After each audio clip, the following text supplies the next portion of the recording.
el contexto. Es muy importante saber que el apóstol Pablo está hablando de los dones del Espíritu, está hablando del orden de hablar en lenguas, de profetizar, y está hablando de los 9 dones del Espíritu, pero también él hace énfasis en estos 2 versos sobre el orden de Dios, cómo hacerlo. Es importante saber que la manera de Dios requiere un orden. Diga conmigo, Dios requiere,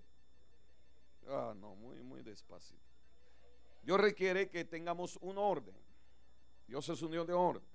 Dice en el verso 33, por favor, y luego lee el verso 39 conmigo, por favor.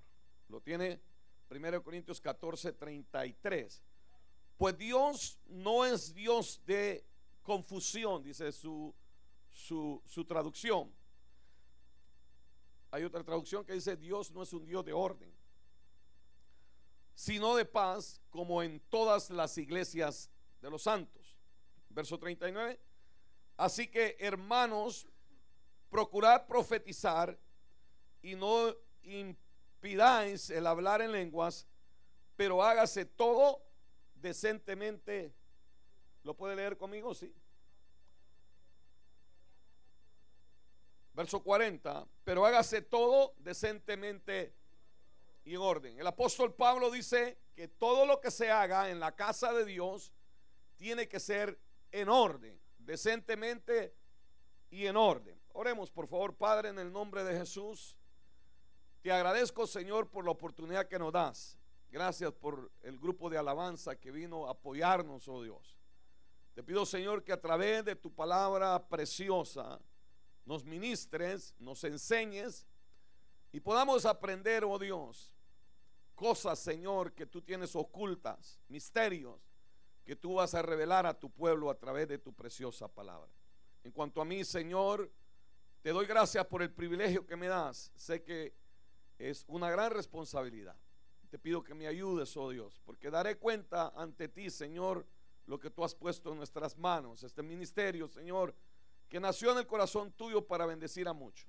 Te doy gracias, Señor, porque este lugar va a estar lleno de gente que tenga hambre y sed de tu palabra. Que tú traerás a aquellos que se van a añadir, oh Dios, aquellos, Señor, que ya están separados para la salvación y la vida eterna. En cuanto a palabra de fe, Señor, te pido que bendigas a cada uno de tus hijos, de tu pueblo que se hizo presente, los que no pudieron venir esta noche, oh Dios.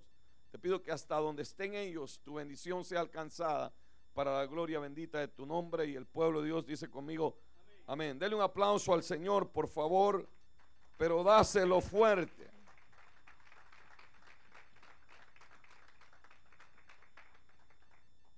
Tome su asiento, por favor. Voy a tomar 40 minutos, luego oramos y nos vamos. Mañana temprano les recuerdo que hay Santa Cena. Prepare su corazón. Es importante saber que cada primer domingo de mes nosotros tomamos Santa Cena, y es con el propósito de aprovechar la mesa del Señor. Comencemos, por favor, porque es importante esto. Es muy importante saber que cuando Dios ordena, cuando Dios envía y cuando Dios llama, Dios es un Dios de orden, es un Dios de estatutos, de mandamientos. Dios es un Dios muy exigente cuando se trata de servirle y de honrarle. Dios, cuando mandó a Moisés a diseñar el tabernáculo del desierto, Dios le requirió medidas exactas y materiales elegidos, y ungió a personas para poder diseñar las mantas, los postes, las mesas, hasta los panes. Tenían un diseño como Dios quería, la medida exacta y la cantidad que Él quería. Y aquí en la iglesia primitiva de los Corintios, o una de las primeras iglesias, Pablo se encuentra, hermano, que los hermanos profetizan, los hermanos hablan en lengua, los hermanos disfrutan de los mejores dones. Una de las iglesias donde la gracia y la misericordia, el carisma de Dios vino sobre ese pueblo, fue la iglesia de Corintios. La iglesia de Corintios disfrutó de la gracia y la misericordia de Dios, el fluir del Espíritu Santo, los milagros, las profecías. Es importante saber, hermano, que en una iglesia se tiene que profetizar, porque donde no hay profecía, el pueblo no tiene dirección. Donde no hay dones, el pueblo se enfría. Tenemos que ver nosotros y anhelar los mejores dones. Anhelarlo, diga conmigo, anhelar los mejores dones. Pero tenemos que entender, hermano, que hay una gran responsabilidad cuando Dios pone un don sobre tu vida. Dios no le da sus dones a cualquier persona, porque esa persona puede dañarse con ese don eventualmente o meterse en problemas con Dios. Recuerda bien que todo lo que nosotros escuchamos somos responsables, y todo lo que nosotros decimos vamos a dar cuenta al Señor de lo que sale de nuestra boca. Y volvamos al orden que el apóstol Pablo dice. Yo quiero que vaya conmigo a dos capítulos del Antiguo Testamento. Nunca diga el Viejo Testamento, por favor.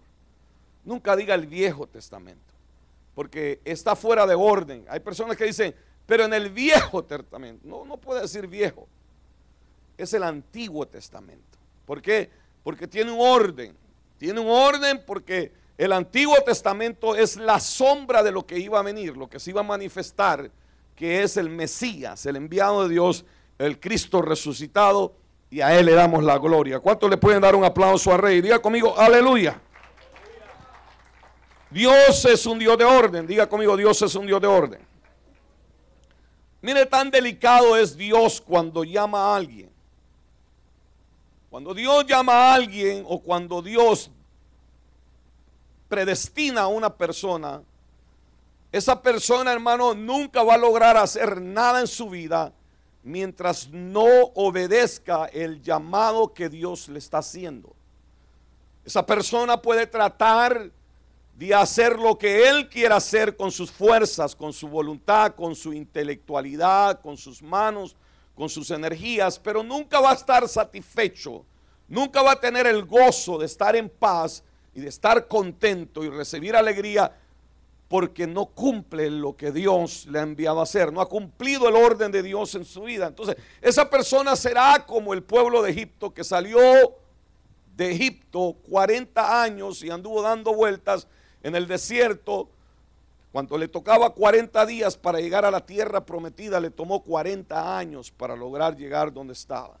Pero cuando el orden de Dios se cumple en nuestras vidas, cuando nosotros entendemos que Dios nos ha llamado, hermano, lo que toma 40 años a nosotros nos va a tomar 40 días para lograrlo.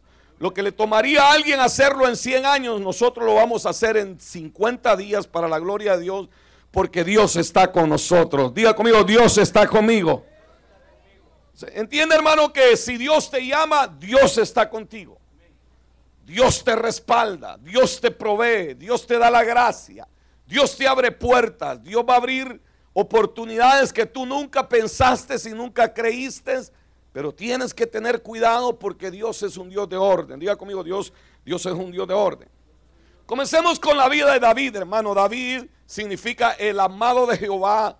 David era un hombre conforme al corazón de Dios. Davidcito, hermano, estaba guardando y cuidando las ovejas de su padre.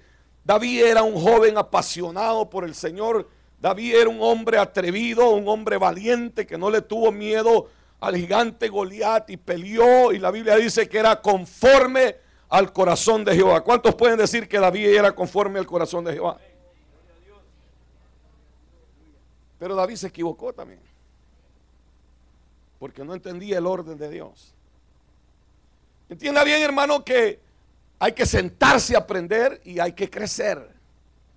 Hay que entender, hermano, que hay cosas en el ministerio o en el llamado, o cuando Dios tiene misterios y tiene cosas del Espíritu que se tienen que respetar. Vaya conmigo a 2 de Samuel, capítulo 6. Aquí David, hermano, ya fue ungido como rey, ya fue ungido por los ancianos. David fue ungido 3 veces para ser rey. David esperó 40 años, reinó 40 años, esperó 14 años para poder liderar. Después de ser ungido por Jehová, el Señor envió a Samuel, lo unge como rey, y tuvo que soportar muchos años al rey Saúl, pero nunca se adelantó al plan de Dios. Pero cuando le toca ministrar en la presencia de Dios, David se equivoca.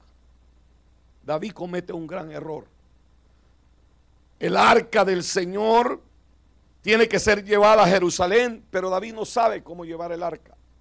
Y muere uno de los hombres de David.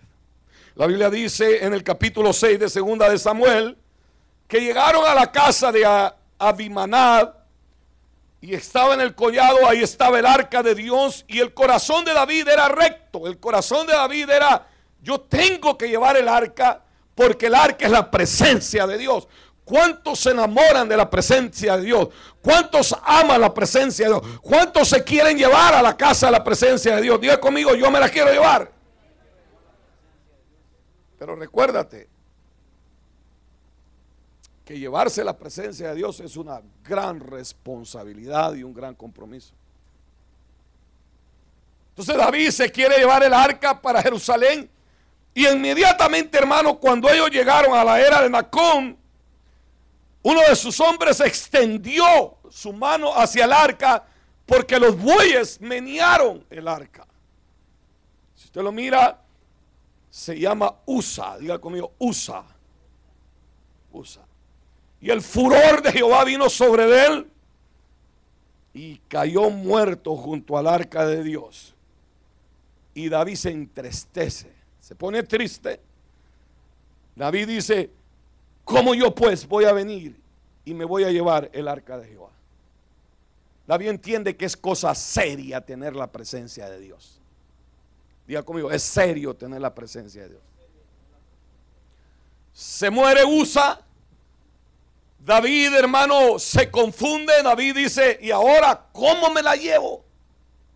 De modo que David se la quiso traer y no pudo, y la dejó de un hombre llamado Obed-edom Geteo, y Dios empieza a prosperar a aquel hombre. Obed-edom significa hombre trabajador.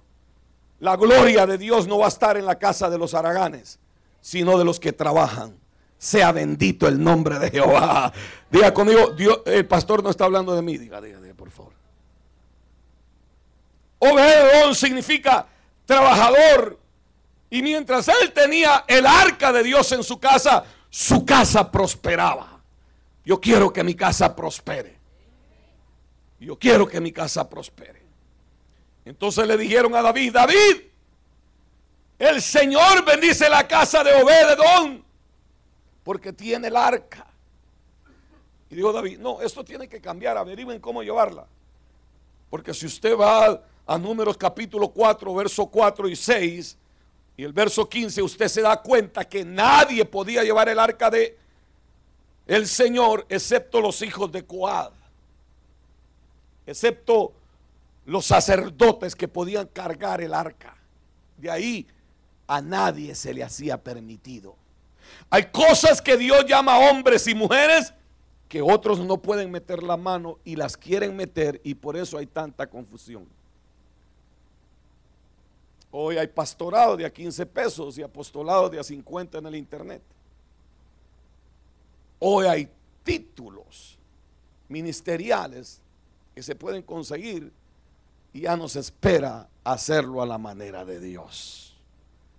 Y Usa murió porque quiso tocar la gloria de Dios, y a nadie se le es permitido excepto que Dios tenga tratos para con él. ¿Alguien puede decir aleluya? Hay cosas, hermano, que yo no las entiendo, y hasta que llegue la